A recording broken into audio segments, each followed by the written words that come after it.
Welcome to the fifth session of LibTalk. I'm your host, Michaela Johnson, the instruction librarian. And I'm your other host, Jordan Barlow, the Access Services Associate here at Fayette Memorial Library. And today we are introducing our guest, our Dean, Hillary Richardson. Thank you for joining us for our fifth episode. Hello, I'm so excited. All right. Well, we're going to ask you a couple of questions on just your regular day-to-day, or just some things you want to share about, your day in the library, or just whatever topics that you would like to talk about. Sometimes we start off with a question we have, and then the conversation can trail wherever it wants to. Sounds great. All right. Let's do it.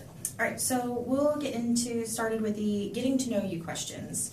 I guess I could ask two questions here and see whichever one you feel more drawn to. But the first question is, what drew you to work in the library? Or what does a typical day in your role look like? Or is there such a thing? Yes. Let me start with the first question, what drew me to work in the library? And I have two answers to this question. When I was a young person, like really young, carried stuffed animals around young, the lore in my family is that my favorite stuffed animal was not an animal or a doll. It was the book Charlotte's Web. And so I've always loved stories. I've always loved books, in physical form and stories in non-physical form, just since I was very, very young. And what drew me to actually working in libraries is when I was a graduate student at the University of Mississippi, one of my jobs was to TA, and that's how I paid for graduate school. And then another one of my jobs was to work in the library, and that was to pay for, everything else to live. I started out thinking that I wanted to be a professor in academia, and I went to school for that. But then at some point I realized I'm working in the library and I really like this. I really like working on my own thing, but I really like helping other people work on their thing.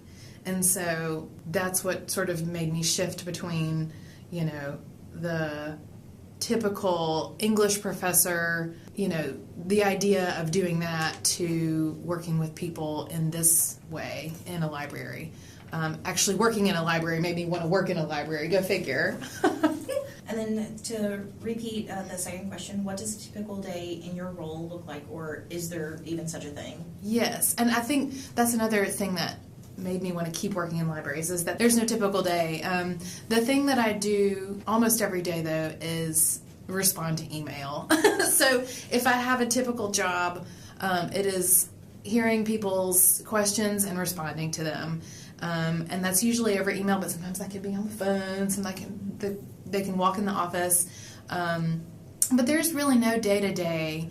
There's a lot of people imagine, or maybe you have encountered this, that, wouldn't it be nice to work in a library and read books all day? Ha ha. Except I don't get to do that. It would be nice, except, it's not real. I do read a lot of emails, though, and I, day-to-day will be working on a project or inventory or, I don't know. It's hard a question to answer because there is no typical day-to-day, which is one reason I really wanted to do this.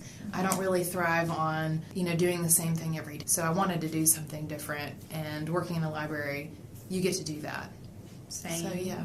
Yeah. I think Jordan and I can both relate. I was telling someone the other day is because I like helping people and I like being able to do different things, and that's one of the reasons I became a librarian. And that kind of leads into our next question, where we talk about how your role connects to library services, which is great because you're the dean, so of course everything you do connects to library services. I should hope so. But with some specifics, how does your work support student learning and creativity at the university? Yeah, it's a main priority of the library to support student learning and creativity. So I guess in my former role as undergraduate research librarian, I had a really direct route to that goal. I was working with students one-on-one. I was helping them find avenues to do research. And in this shift from that direct role, I sort of now have an indirect role in that. And I'll be honest, that was a great role, to have that really gratifying relationship with students of like, I want to overcome this obstacle. Okay, well, here's how you do that. But in the same way, this role that I'm in now helps me help other people do that. So if you have a goal of, making a podcast for the library, I'm going to help you figure out how to do that. With your priorities and with your time, and if there needs to be any, funding to support that, I'm here to help you guys do that. If your goal is to create library training for students, I'm going to help you figure out how to create, I say help you figure out how to create, but I really mean like give you the tools that you need. You've already figured it out, really. But the tools that you need and sometimes the problem solving that goes along with that. My role is really how to help you do that. I'm the facilitator to your goals, and that's the great thing about this job is that I'm looking for people who want to do these things, and giving you the tools to do them. So yeah, you help the helpers. The facilitator of the facilitators. Right. Yeah. It's so meta. It's just a never-ending, ongoing, it's like who delivers the mailman's mail? I don't know if y'all have ever heard that, Another mailman. Yeah. It's just an ongoing facilitators of, this person's helping this person's helping this person. And along the way, we're all somewhat connected in how an end goal or project is going to look. And same way with this podcast. It started off with an idea, and then it has to go through the hoops and loops of trying to figure out how it's best going to be presented, or what is it going to meet its capacity for, or how is it going to be consumed by our audiences. So a lot of the background stuff that goes into this podcast, was facilitated through Hillary and, of course, Michaela for a lot of the editing and even the social media things, with Kelsey and I in our previous podcast episode. So it's a lot more that goes into it, and it's it's kind of nice to see how everyone is all interconnected and woven together. Yeah, and the position, I guess the thing about this position is I have that zoomed out vantage point of what other people are doing and how you all can work with those people. And if there are other, even buildings on campus, I say buildings, departments on campus that have a goal in line with that, how do you link up with them? So yeah, another, I guess, part of this job is helping you all see, over the crest of our department, of our building, is something else going on over there that we can be a part of, or that they can be a part of us. So helping the helpers, also connecting the helpers together. Right. Yeah, here at the library, we're very interested in multi-departmental projects and activities. So if you ever want to partner with us, with FANT, on any campus project, you can just reach out to us, because we'd be happy to help and be a part of that. Yeah, and in fact, Michaela, you're saying part of our strategic plan of as a library to partner with people to connect and make those projects happen. It's not just something that we want to do as librarians, although we do want to do it as librarians. It's also something that we have stated as a goal, is to do that. So I know in previous sessions we've talked about the library being a communal physical space, but we also advocate for communal gatherings and just opportunities for us to connect with one another, be around one another, learn from each other, take comfort in a shared activity or goal. And that's something to be mindful of, when you think about the library as a resource. It's just not like a physical place where you can come together and get stuff. We venture out on occasion and support our community externally as well. Well said, for sure. I feel like we already talked about this a little bit, but I'm going to give you the option to answer or go more in depth. I would say, can you share an example of a project or a collaboration that really showed the value of your position? Oh, well, yeah. Let me think. I think what the first thing that comes to mind is our collaborations with the Public Library and Mississippi Humanities Council through the Banned Books Week. Through the Banned Books Week events, the speaker series, the signs, the walkthrough, the art event, a lot of that brings people together and teaches people some things they might not know about what libraries do and what libraries have to work towards. I learn something about our community every year when we have that, whether it's people's favorite books, or how stories got them through a difficult moment, or hey, I didn't know that this was a problem, or I didn't know that this was even a thing, to worry about, or to not worry about, but to occur.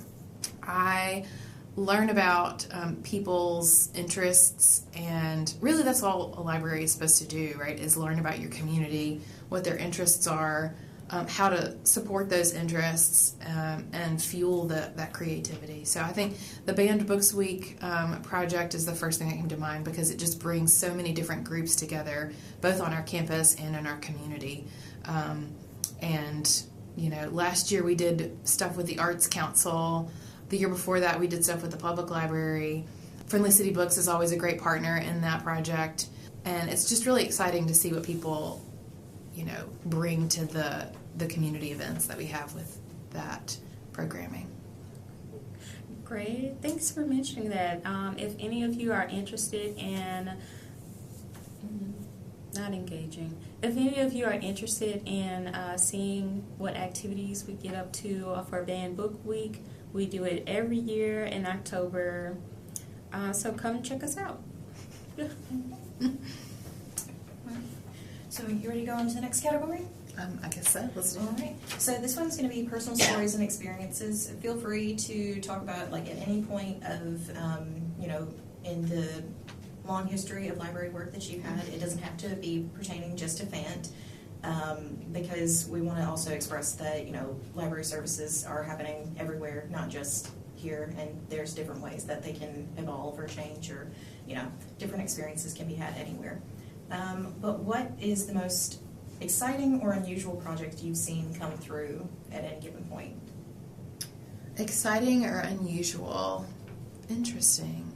In this library, people are often excited and or caught off guard by the fact that we have a book robot.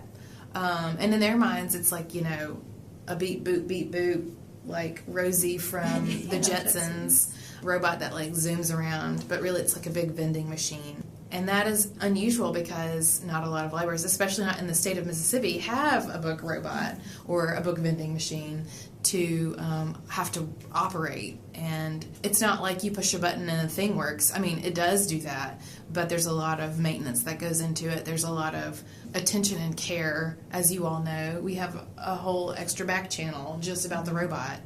What does this error message mean? How do we fix this problem? Who do we call about, XYZ? Has anybody seen this happen before? So that's really unusual. I wouldn't necessarily say exciting, although, it is exciting in a way, but not the first thing that came to mind when you said exciting. Let me think about that one. I think the most exciting thing is anytime a library partners with somebody to bring programming. We just recently had the filmmakers of the documentary Natchez come to the library. That was really exciting for me, not only because I'm really interested in that, and the film itself was really, well praised. It had won awards, and it was something that I was just excited to bring. But a lot of people came and had really good questions. The film was really good. The food that we served was really good. The engagement was beyond what I expected. So that was really exciting to me, is anytime libraries have, events like that, to echo what you said, Michaela, that brings people together, it's exciting. And, you asked about the long history of my work in libraries. I don't really know that I've talked about that much, but I started working in libraries when I was in graduate school at Ole Miss. That was my first real library job as a student worker in the circulation desk at J.D. Williams Library. And I first saw a library instruction session there as a TA.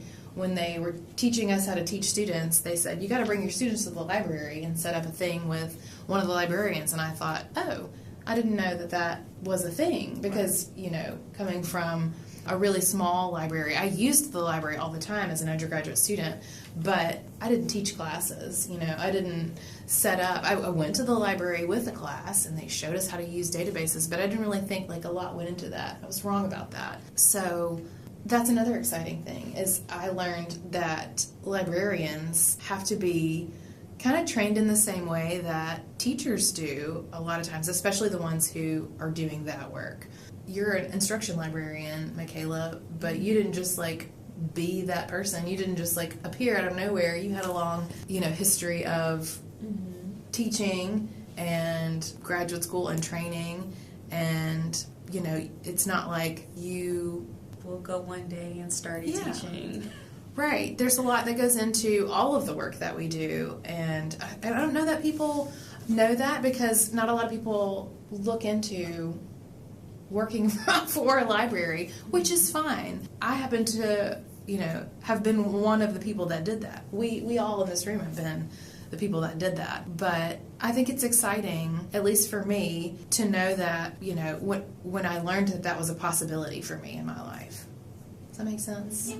I don't really know if that answered your question, but... I think it answered it just pretty much. Okay. I mean, because you're talking about, like, the idea that we're all in the same boat of having to see how libraries have evolved or what is it actually going to take to keep a library in motion.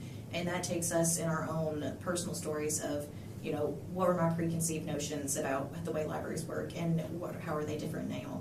And so, I mean, that still speaks to just, you know, what's the most exciting part of it is that you have seen the behind the scenes, but also the realities of library working and what all it actually takes to, you know, do the job. And like you said, there's always something new, right? Something changing, and that's, I guess, part of the exciting thing about working here is you got to learn new things all the time. Yeah. And Jordan, I know that you're learning new things all the time. Every single day. And I mean, I think that's one of the great things about you is that you want to learn something new all the time, which makes it perfect for being here.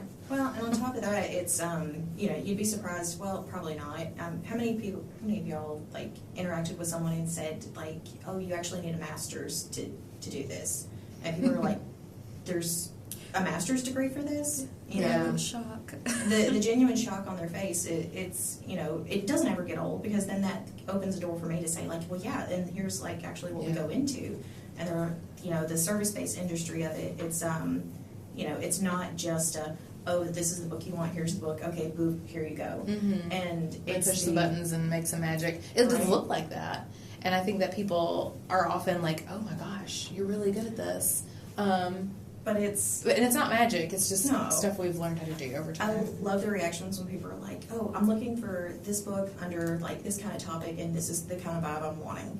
And it used to be like my friends would refer to it as a superpower because this would be like their party trick or something for all the sleepovers of like, okay, I want this book with, you know, this kind of aspect. And I'm like, well, here's the title. And they read it and they're like, oh my God, this is exactly what I wanted. And I'm like, great.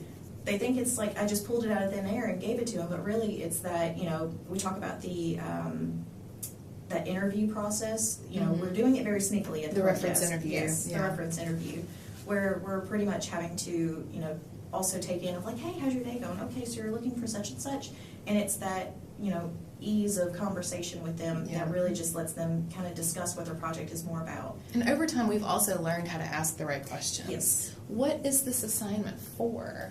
Do you have a due date?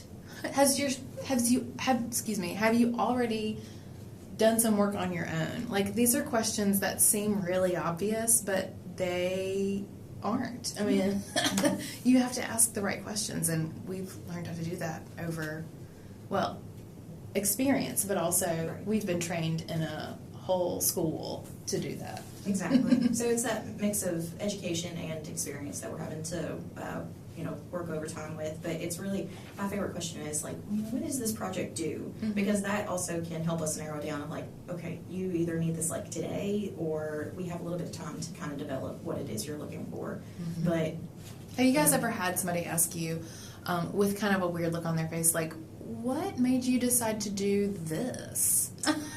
I know you guys are asking me questions here, but like, I've had that question before, and I'm assuming. I've had Like, why libraries? Yeah, I've had a few people ask me that, but if someone truly knew me from when I was younger, it was always the bookish vibe was my overall self growing up. I was not without at least 5 books in my bag at all times.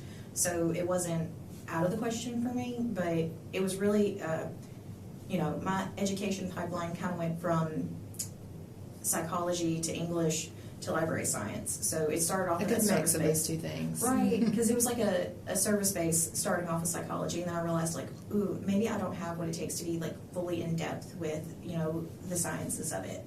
And so I really enjoyed being, discussing literature. So immediately went into English, and then I thought, okay, but now I need to like kind of decide where this English degree is going to take me. And that's what, eventually led me into library sciences and kind of leaning more into that service-based idea while still being able to, take all these different components of the things that I love. Yeah, and there is a lot of science in library science with connecting people, different populations, different audiences, the data that you collect on these people, but also the data that you collect on the materials that they're looking for, trends that people, there's like a lot of, things to consider and information to compile when you're trying to make the right decision. We love a good spreadsheet here. Oh my goodness. We sure do. To answer your question, I haven't gotten like a lot of like, why on earth did you try to? Why Like, did explain you go to me into library science? what's appealing about this. This is sort of the vibe they were giving me, but that's okay because I want you to know. Yeah, I guess well, like you said, Jordan, like I always had my nose in a book, so it wasn't like a shock that I'm working somewhere surrounded by books. And my pathway was a lot like yours, Hillary. Like I went into lit, and then I found out that I like helping people with their research more than doing my own research, even though that's still a lot of fun for me. So I wound up like in libraries. Now I do get a strange look when I start talking about libraries, and then people look at me like, wow, she really loves libraries. Well, calm down there. I will not calm down. I will not. And then it's like sometimes like I'll talk about the public library because not everyone has like access to their university library. So and then I'll just talk and rave about all the things that they have and that they can get access to, and they're like, you act like you work there. I said, no, but I support them. Go libraries.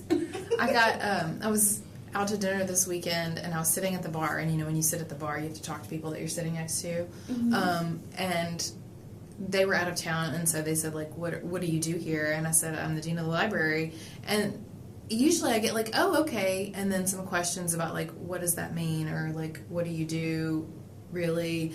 But he just said, oh, that's cool. And I was like, you're right, it is cool, thank you. So, yeah. Librarians are the coolest. We should make t-shirts. Everybody always wants to make a t-shirt. I think you should make a t-shirt. I think you should do it. We need a t-shirt that says I should make a t-shirt. Yes. Oh, goodness. And then on the back it says, I did it. Let's see. You can use the cricket. You got to buy your own supplies, but you can make the t-shirt with the cricket. Yes, you can. We'll show you how. Let's see. So let's move on to talk a bit about like feelings and impact. So my next question would be, how does it feel when you see students really engage with the library in ways they haven't before? I know that you do like a lot of work on the back end now, but But you still, like, you come out and you show up and you help and you support and you facilitate and all that good stuff and da-da-da-da-da. How does it feel when I see that? Oh, Yeah. it's the best feeling ever. I think, that's the whole point, right? Mm-hmm. Is to not just be a warehouse of stuff, but to get people connected with that stuff. That's the connection is the thing. So whenever you see somebody have an aha moment, or whenever you see somebody say, like, I didn't know this existed, but now that I know it exists, I'm going to use it all the time. Like, that's the point, and that's the reason I think that we do what we do, is to get those people in touch with those things. So yeah, whenever you see somebody say, I didn't know that the library had laptops that you could check out. Yeah, we do. Mm-hmm. I didn't know that the library had Adobe, Acrobat, and that I could make a form. I mean, that's really mundane. But of course, we help with all the exciting and the mundane. That's the point too. So yeah, I mean, it's the reason for everything. I got you. Well, leading into our next question, what kind of atmosphere or experience do you hope people walk away with after visiting the space? I used to be in a library where we would survey students pretty regularly, and one of the informal answers that they gave to what's the best way to use the library space was to take a nap. And that was always sort of a joke, because there are some comfortable seats in most libraries, this one included. It is a nice place to take a nap. But I hope that people walk away knowing that we're busy trying to find out what it is people want to do and what people need, and that a library is an active place. Yes, you can take a nap here, but we also want you to feel active when you walk in the door, or that at least you can be your most active self and do the things that you need to do, want to do, can benefit from, can enjoy. I just want people to feel like they can engage with stuff. Mm-hmm. That we're not a sleepy library, even though there's a really nice fireplace downstairs, and we want you to feel comfortable here. But you can also feel engaged. We have lots of things to do. You can play a board game with our games collection. You can you can get crafty with our Fab Lab. You can come into this room, the Creator Studio, and you can make a cool video. You can even play. A lot of people don't know, but we have a piano downstairs. You can play that piano. We don't mind. Yeah, you can burn the midnight oil, write in paper, or you can, play a board game. Yeah. Those are both very active things in their own way. You can. Righty. Jordan, did you have another question? Yes. We're going to take a look into the future, or just, take a moment to look Crystal forward. ball gazing. Yes. But this is more so for you, and, girl boss, too close to the sun, wherever you want to go with this. If you could design a dream project, event, or service for the library, what would it be? Oh boy. A dream project for the library. Well, I think we have a really beautiful courtyard space that is full of potential. I would love to make that space, more inviting, kind of like outdoor restaurant vibes, right, with lighting and speaker sounds, sound system, with art, landscaping. I think that it could be it is a beautiful space, but I think it could be even beautifuler, if that is a word. It's not, but I think it could be a really great place to sit in more times out of the year than the week in the spring and the week in the fall where it's really nice outside. The 1 week where you're just not either too hot or too cold. Yeah. I think that we could put some shades up there for in the summer, and I think when COVID was rearing its ugly head at us, people used that courtyard a lot for gathering, for presenting, and we made it work, but I think we could make it really, I can see a Pinterest board of all of the different ways that we could make that space, have potted plants and local art and String lights. like fairy lights, and I think we could make that happen. Maybe not all at once, unless somebody out there hears this and wants to donate. Make your donation have your name of the courtyard or whatever.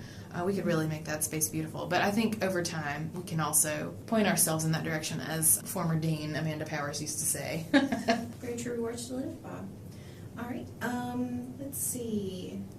What's something new or up and coming that you're kind of excited to share about with students? Maybe it's a project that's going to be showing up in the fall, or maybe something, or maybe like a teaser for an event or something that might be of interest.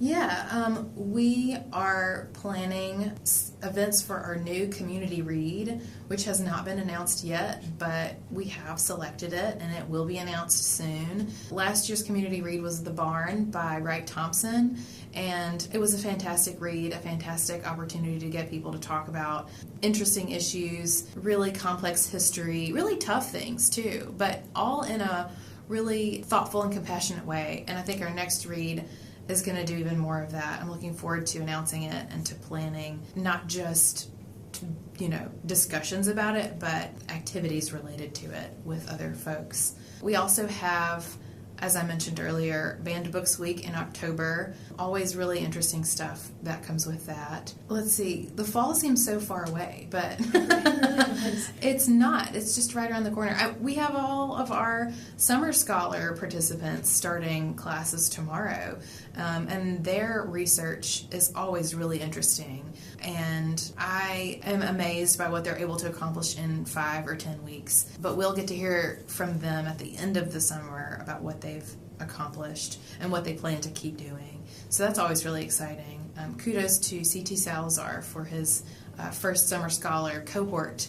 He's done a great job so far. And, I think we could do, I think we're going to do a lot in our archives this year as well. And not just organizing what's in there, but engaging people with the items in there. So I think I'm looking forward to that. Not to be cryptic, but a lot is kind of in transition with archives right now, so it's just hard to say what will happen, but I feel like something will happen. Well, something will happen. I don't think that sounds cryptic at all. I think that's giving it exactly what we need to hear, and just knowing that there's going to be more to be on the lookout for. So either look for notices in the library's physical space or check us out on our socials.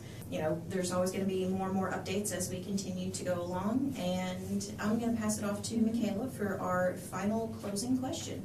Gotcha. Thank you, Jordan. And yes, and thank you, Jordan. I'm really excited for our upcoming activities. I'm really pumped, so you can get pumped too. But anywho, this is the point where people would look at me strangely because they're like, wow, she's excited about a library program. This is how you know we're reaching the end. Okay. Do you have any advice for any students or faculty that want to get more involved with the library? Yes, I think, and this is tricky because people don't like talking to strangers, but that scene in Forrest Gump where they she opens the bus and and little Forrest Gump is like, my mama told me not to talk to strangers, and she's like, well, this is my name, I'm not a stranger anymore. That's how I feel about libraries, is that we're not strangers. We are dying to interact with students. And so a new student, a returning student, if you haven't met somebody that works in the library, reach out. As tricky as that is to say, and as reluctant as I am to, say those words, because I know how hard it is to talk to a stranger. That's what we're here for. We're dying to connect you to things. I mean, you all know, every time we get a chat, it's like, guess what, everybody, I got a chat. I got a question. I'm so excited. So I think we're excited by all of the things that you're excited about, believe it or not. And so, find somebody that you know and feel comfortable saying hello to, and make friends. Find your favorite spot in the library. Don't be afraid to use the chat or text us if you need something. I promise it's not bothering us. I promise we want to answer that question. That's my advice. Yeah. If you ever want to see what an interaction is like for us, there's a book called What You're Looking For is in the Library. I think it kind of discusses that viewpoint of, hey, we're not as intimidating behind the desk as we appear to be. More times than not, we're pretty much like just waiting for someone to come up to the desk. We're ready to just like talk to whoever, and eventually we do learn y'all's names as you learn our names. It's really nice to see all of our returning patrons that come in. We're like, hey, how you been? I hadn't seen you in a hot minute. So yeah, it's really nice to be able to build that community as well. Mm-hmm. Let's see. So before we really close out, we do like to ask fun question. Mm-hmm. And I must admit that I have probably come up with the hardest question for you. I'm sorry.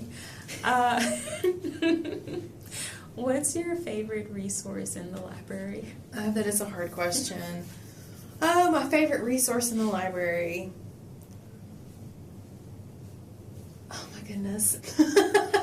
This is not really, I don't know if this is a trick answer to your trick question.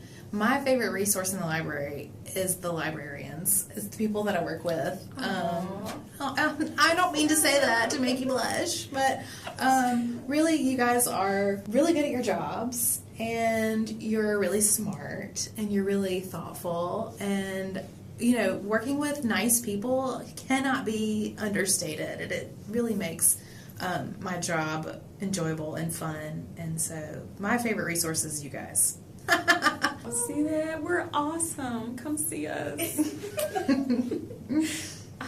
So before we wrap up and say our goodbyes, do you have anything that you would like to tell the people listening? Thank you. Thank you for listening. Thank you for coming by. Your support means that we get to keep going. So I appreciate it. Bye. Bye. Bye.